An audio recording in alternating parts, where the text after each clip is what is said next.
Nauwat si auntie og huyop sa hangin kay mo asulay kuno tungod sa katugnaw. Tarunga kayo auntie oy aron mo aso.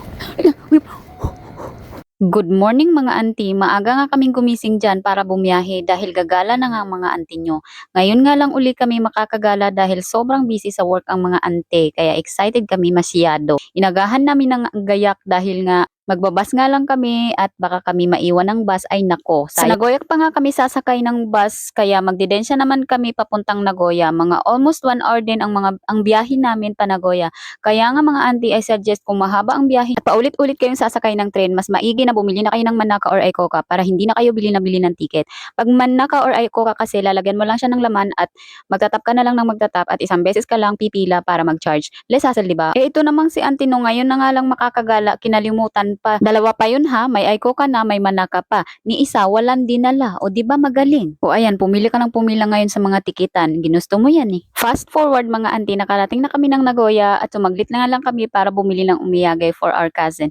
At syempre, yung binili kong umiyage for my cousin is iniwan ko doon sa waiting area ng bus station sa upuan. O diba, magaling ako. Ako na talaga. Pero ako to siyang gibalikan nga to mga auntie no. Pero nakuha raman pud nako kay gitago raman pud sa mga kinauukulan ng aking umiyage. Sinabi ko lang doon sa nagtago mga auntie, yung umiyage ko, ilabas nyo! Charot. Tas yun, binigay na nila mga auntie. Pag sure, oy, walang ganon. Pero totoo talaga mga auntie, nakuha ko yung umiyagi ko kasi itinago nila. O, di ba? Napaka-satisfying ng araw ko. Paalis pa lang ako, ang dami ko ng palpak. Deserve ko ng palakpak. Charing. Hehehe. Kakaantay talaga namin yun ng bus mga auntie kaya naiwan ko. Charis, huwag ka nang magdahilan. Nako. Ang aga ba naman kasi naming dumating sa Nagoya pero mas better nang maaga kaysa maiwan ng bus. Sayang ang ticket namin mga auntie. No refund. By the way mga auntie, nag-book lang pala kami online ng ticket namin papuntang Kyoto. Mas maganda mag-bus kaysa mag-ordinary train kasi one stop lang to. Unlike sa train, yung Futsu na train ha, maraming although meron namang Shinkansen or bullet train na mabilis ang biyahe pero mas pinili namin ang bus kasi ito yung swak sa budget namin. And yes mga auntie, finally nakasakay na kami ng barko. Charot, bus pala. Joke yun, tumawa ka.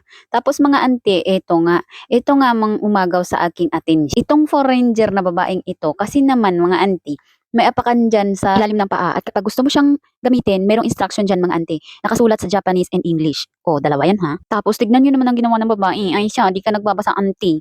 Kaya naghihigpit ang Japan dahil sa mga kagaya mo. Ay, charot lang. Na akin lang naman, madali naman sumunod simple instruction lang yan ano ba auntie, pakitanggal lang shoes, okay. Anyways, almost 3 hours pala ang biyahe namin mga auntie kaya inabutan ng tawag ng kalikasan si auntie nyo. Buti na lang may stop over at tumatakbo na ako at nagawa pa talagang mag-video niyan. O, saan ka pa mga aunties? Kasi naman, natutuwa lang ako sa CR nila mga auntie. Kasi bukod sa malinis, maganda at kumpleto pa, may tissue, walang bara, hindi mabaho, as in parang feeling tourist ako. Char, anong connect? For info lang pala mga auntie, no? Para po sa mga first timer na papasyal dito sa Japan, yung tissue po ay pina-flash po yun, hindi po yun nilalagay sa maliit na basurahan o kinakalat din sa paligid. Kasi yung maliit na basurahan po na yun is for napkins lang po iyon. Yung pinag-unuhan, alam nyo na po. Pero yung tissue po ay sadyang pina-flash po talaga yun ha. Kasi doon sa isang public toilet na sa isang tourist spot sa Kyoto, ang daming tissue na nagkalat sa sahig. Pati lagay ng napkin, puno ng tissue, napakabaho. Di po yun ginagawa ng mga Japanese. Kaya for sure, mga tourist lang talaga ang gumagawa ng ganun. Share ko lang ha. And for awareness na rin para sa hindi nakakaalam. Kabuang magugugutong atong tungurag yun. After 3 years and 2 seconds, nakarating na rin kami ng Kyoto sa wakas mga auntie. Parang kahapon lang matino ka pa, charot. Napapawaw ka talaga sa sobrang laki ng Kyoto mga auntie. Sobrang lawak pala. Ayan ang daming escalator. Pwede ka rin maghagdan kung gusto mo. Tumakbo ka dyan. Walang magbubuot sa'yo. Ayan pala, sa taas niyan mga auntie, andyan makikita yung view, napakaganda. Yan, Kyoto City. And dyan din sa taas ang mga restaurant, maraming restaurant mga auntie. Pwedeng mamili. Kaso mga auntie, pang tourist ang presyo. Kaya naman dito na lang kami sa Raminan. Suwak sa aming budget at masarap. Kasi suwak din sa panahon at sobrang lamig. Masarap humigop ng sabaw mga aunties. Medyo natagalan din kami sa pag-ikot-ikot at kakahanap ng medyo mura-murang kainan ng ramen nga dito dahil nga sobrang mahal ng mga presyo mga auntie, pang turista. At kami ay hindi nga turista dito kaya talagang nagtiyaga kami maghanap dito. At ayan, nakakita naman kami, masarap naman ang ramen nila. After that, umikot-ikot na kami dito sa taas ng Skyway.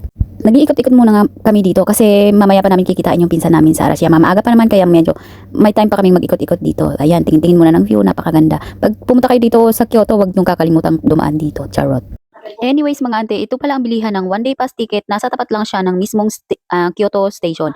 At malapit sa mga bus station ng Kyoto City Bus. Unlimited ride na siya sa subway train at Kyoto City Bus. Kaya recommended siya kung maraming beses kayo sasakay ng bus o subway train sa isang araw. Mas makakatipid nga pag gumamit kayo nito kasi unlimited rides na siya sa isang araw. At nagkakahalaga lang siya ng 1,100 yen. Kaya sulit na sulit kapag gusto nyo libutin ang buong Kyoto sa isang buong maghapon. Kaya bumili na nga rin kami kahit mag-aalas 12 na ng hapon para makapamasyal pa kami sa ibang lugar bar habang nag-aantay ng oras ng meeting time namin ng pinsan ko. Hindi na nga ako nakapag-video doon sa Kiyomi Zodera at kahit nga sa Arashiyama Bamboo Forest, kaya ayan, picture na lang. Hapon na nga rin nang magkatagpo kami ng landas ng pinsan ko, kaya saglit lang kaming umikot at dumiretso na kami sa tutuluyan namin.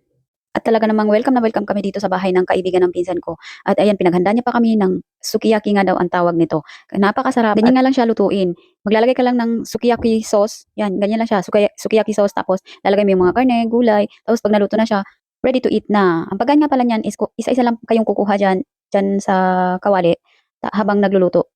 Or habang niluluto pa yung iba. Tapos kakainin mo na yung luto na. Ayan, ganyan siya. Oh, may mga gulay fresh. At syempre, hindi mawawala ang kampay.